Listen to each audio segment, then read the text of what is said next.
नमस्कार.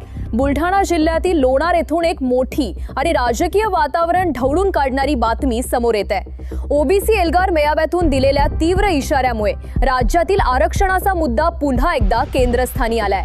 वंजारी समाजानं थेट आणि स्पष्ट शब्दात आपली भूमिका मांडली आहे आणि हा संदेश मनोज जरांगे पाटील यांच्यापर्यंत पोहोचवण्यात आलाय. लोणार येथे आयोजित या ओबीसी एल्गार मेळाव्यात मोठ्या संख्येने समाज बांधव उपस्थित होते. सभागृहात उत्साह, रोष आणि निर्धार अशा तिन्ही भावना स्पष्ट जाणवत होत्या. एकामागून एक वक्ते मंचावर येत होते आणि एकच मुद्दा मांडत होते. ओबीसींच्या हक्कांमध्ये कोणतीही तडजोड चालणार नाही.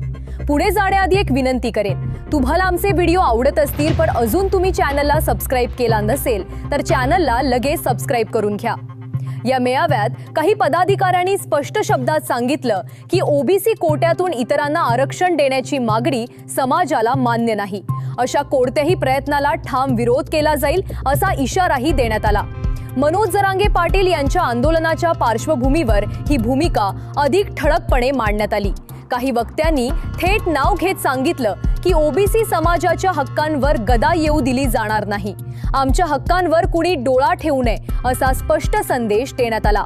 या एल्गार मेळाव्यानंतर राजकीय वर्तुळात चर्चा रंगली आहे. राज्यात आधीच आरक्षणाचा मुद्दा तापलेला असताना या सभेमुळे वातावरण आणखी संवेदनशील झाल्याचं बोललं जात आहे. ओबीसी समाजातील विविध संघटना आता अधिक संघटित होत असल्याचं चित्र आहे. विशेष म्हणजे या इशाऱ्यावर मनोज जरांगे पाटील यांची अधिकृत प्रतिक्रिया अद्याप समोर आलेली नाही. त्यांनी या वक्तव्यांवर काय भूमिका घेतलीये हे स्पष्ट झालेलं नाही. अधिकृत माहिती अद्याप स्पष्ट नाही.